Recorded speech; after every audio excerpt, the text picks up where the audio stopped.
Hello and welcome to this exam question video. Today we are looking at the physical training and fitness testing element of the exam. And this question here, question 14, what we've got here is fitness testing is becoming increasingly important in sports preparation and performance. Now before we go any further and look at the two limitations or possibly more limitations, it's important to note that we are talking about the context here of sport preparation. We're not just fitness testing for health or completing a sort of a health screen. What we are doing is sport preparation. So we've got performers or athletes and we're conducting a fitness test battery or a sequence of fitness tests for them, specifically to them. And then that plays quite nicely into the question, which is identify two limitations of fitness testing. So what I'll do is quickly get the whiteboard up just so we can note some of these down. And firstly, we need to be thinking about, well, what is a fitness test and what could go wrong? Now, a fitness test tries to assess the quality of someone's component of fitness. So we're looking for a way to try and challenge someone's component of fitness to see how good it is.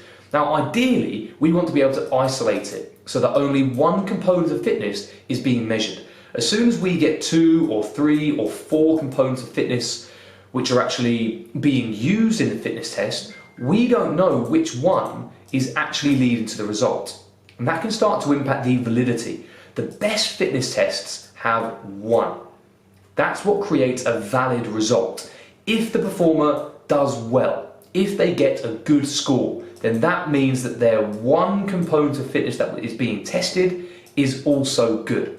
If we were to put it on a graph, then it would be a positive correlation. The higher the score over here would suggest the higher the quality of that one component of fitness. As soon as we start to get into the territory of 2 or 3 components of fitness being used in one test, suddenly we don't know which one or which couple have contributed to that good score. One of them might be all the way up here, but another one might be all the way down here. There could be a combination of 2 so-so 50% components of fitness, which leads to an overall good score. And as soon as we get up here into the 4, 5 or 6 components of fitness level, then we don't know what's what. And suddenly that test is no longer valid, and we don't know that that result directly correlates to that quality of component of fitness. So that's the first thing that could go wrong. If we look at this question here, identify 2 limitations of fitness testing. Well, firstly, a fitness test can be invalid. It can be incorrect, or not so much incorrect, but it can tell you in uncertain terms how good the performer's component of fitness is. So the validity might be an issue. Secondly, we've actually got the reliability. I'll put down here, reliable, question mark. Could we do that test again and again and again and get the same result? What's the margin for error? What's the deviation between each of those test repetitions? And it's also called repeatability. I want to put there, repeat.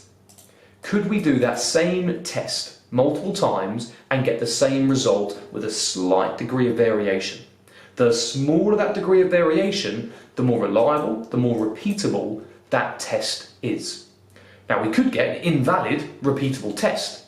For example, if we were to do a touch your toes test, so keep your legs straight, you've got to bend over and touch your toes, and we were doing that to test for muscular power, well, the person would probably be able to touch their toes or stretch as far as they could, the same within a centimetre each time. But that's got nothing to do with power. So it's an invalid test for power despite it being reliable.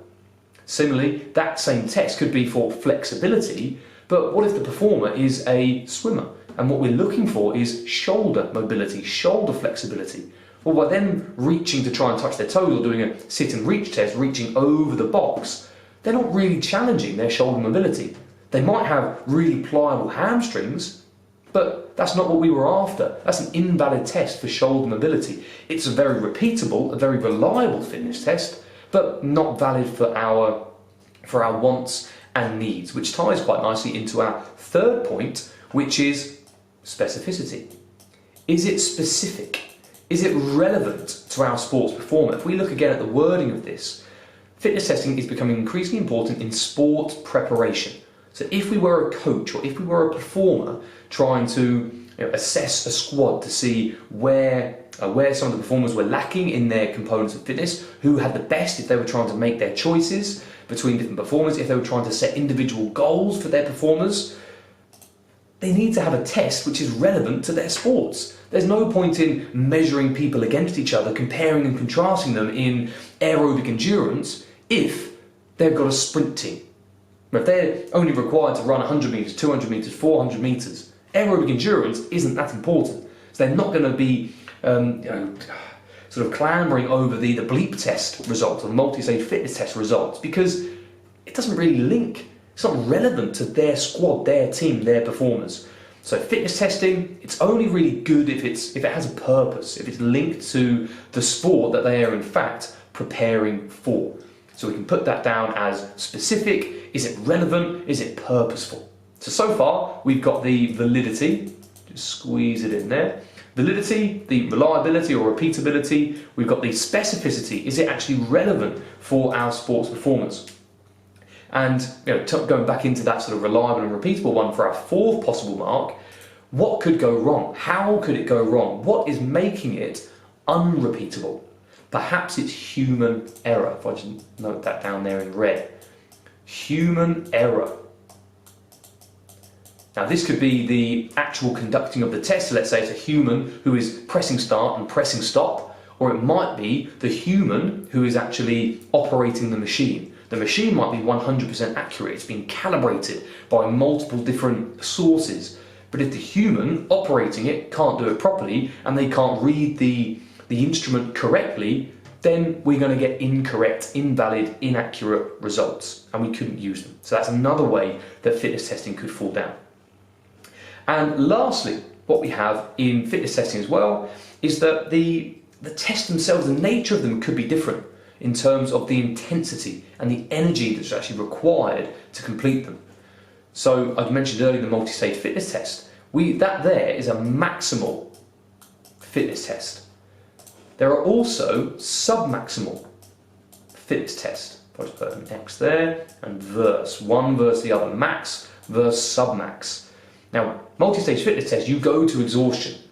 The forestry step test, you keep on going up and down on a bench at a certain rhythm for a certain period of time, and you measure your heart rates to then compare to normative data. So submaximal tests, they're not actually taking that one component of fitness that we spoke about earlier. It's not taking that to its limit. It's taking it to a 50% level, 75% level, and then assuming what the 100% would be. Let's imagine if you were doing a 1 rep max test, working out your maximum lift on deadlift, for example. But instead of doing a 1 rep max, you do a 5 rep max. So you lower the weight down and you see what you could lift 5 times. Well, suddenly you're then using a data table or a calculator to try and work out what your 1 rep would be. Or it might be based on an RPE scale. Run at a certain speed for a certain time, how hard you feel you're working. Now let that predict what you could do if we did push you to exhaustion. Well, there's a bit of grey area there. There's a wide degree of variation. Who's to say that the person conducting the test is the same as the people who they use to generate the normative data, to generate those predictive tables? So ideally, we do want to put someone through a maximum test. But what if they're younger? That's not really conducive to good health. We shouldn't be pushing a younger athlete to their maximum. What if it's at the start of a training session, or they haven't had effective nutrition, or they're unmotivated? If they don't actually want to run to exhaustion because it's uncomfortable, if they don't want to run to exhaustion, then we'll never actually know what their maximum is, because they'll tap out, they'll stop at 90% of their capacity, but that will be taken down as their maximum, because supposedly they should have stopped only when they couldn't go on any further. So, quickly looking back at the official question, identify 2 limitations of fitness testing. We could use the validity and reliability argument. If a fitness test isn't valid, then we're collecting data which we can't tell if that correlates to the quality of that component. Reliability. It might not be a very repeatable test. We can't bank on those test scores actually being true. Well, how wide is that degree of variation? Is there human error at play, which we could bring into as another point. And then specificity. A problem or a limitation with fitness testing is they're quite restrictive in the equipment, the scenario, the context, the pacing, the intensity. In pursuit of making a test valid, we might start to sacrifice the specificity and the relevance of that test for that performer. And lastly, we've got this idea of maximum versus sub-maximum testing. Maximum, you need to be motivated, you need to push yourself to exhaustion to get an accurate score. What if you don't? And then sub-maximal testing. You might be pushing yourself as much as you need to do, but then you're estimating, you're predicting what your best could be based on the performances of others, based on tables, based on normative data, based on calculators. It's not actually a true score. And that's that. So fitness testing in sport preparation, 2 limitations. There were 4 or 5 just there. So I hope you found it useful. I'll see you again in the next one. Bye for now.